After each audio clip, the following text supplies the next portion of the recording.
جب رسول اللہ صلی اللہ علیہ وسلم کو اللہ تعالیٰ کی طرف سے نبوت عطا ہوئی تو آپ صلی اللہ علیہ وسلم نے سب سے پہلے اپنے گھر والوں کو اسلام کی دعوت دی۔ سب سے پہلے آپ صلی اللہ علیہ وسلم کی اہلیہ ام المومنین حضرت خدیجہ کبریٰ رضی اللہ تعالیٰ عنہا ایمان لائیں۔ وہ نہ صرف سب سے پہلے اسلام قبول کرنے والی تھی بلکہ آغاز سے ہی آپ صلی اللہ علیہ وسلم کا بھرپور ساتھ دینے والی بھی تھی۔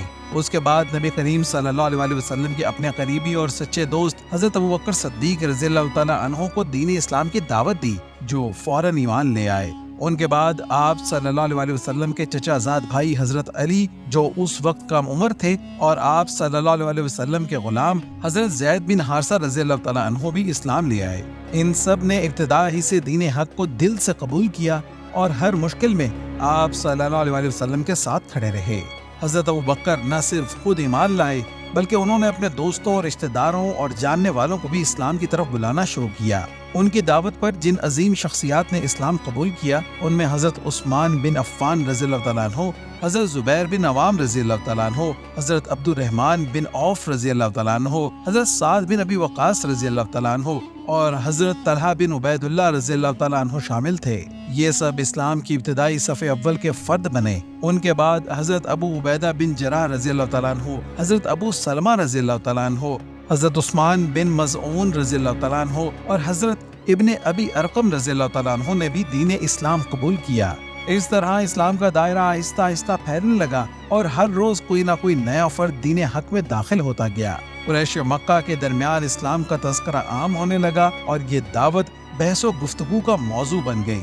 ابتدائی زمانے میں نبی کریم صلی اللہ علیہ وسلم خفیہ طور پر لوگوں کے گھروں میں جا کر اللہ کی وحدانیت، نبیوں کی صداقت اور قیامت کے دن کے بارے میں تعلیم دیتے۔ اس دور میں صحابہ کرام مکہ کے پہاڑوں میں چھپ کر عبادت کرتے تاکہ مشرقین کی اذیتوں سے محفوظ رہ سکیں۔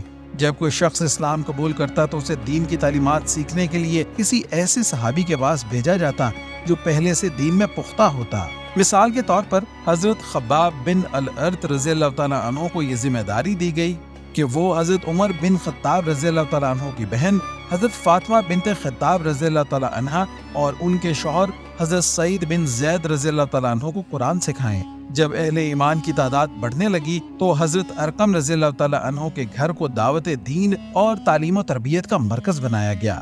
یہ گھر صفا پہاڑ کے دامن میں واقع تھا اور نسبتاً محفوظ مقام تھا۔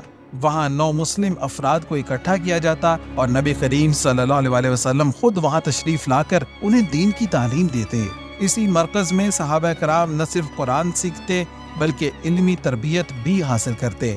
نبی کریم صلی اللہ علیہ وسلم انہیں اللہ کی اطاعت، تقوی، قربانی، صبر اور ثابت قدمی کا درس دیتے۔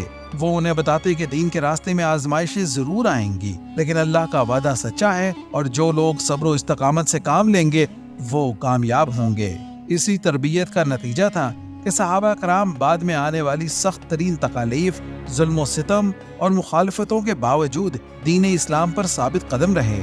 ان کے دلوں میں یقین، عمل میں اخلاص اور کردار میں پختگی پیدا ہو چکی تھی۔ یہ خفیہ دعوت اور تربیت کا سلسلہ تقریباً 3 سال تک جاری رہا۔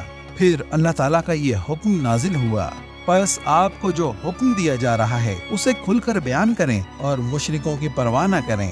اس حکم کے بعد نبی کریم صلی اللہ علیہ وسلم نے دعوت دین کا اعلانیہ آغاز فرمایا۔ آپ صلی اللہ علیہ وسلم کوہ صفا پر چڑھے اور قریش کے تمام قبیلوں کو پکار کر جمع کیا، اور پھر آپ صلی اللہ علیہ وسلم نے ان کے سامنے اللہ کی وحدانیت، اپنی نبوت اور قیامت کے دن کی جواب دہی کا اعلان فرمایا۔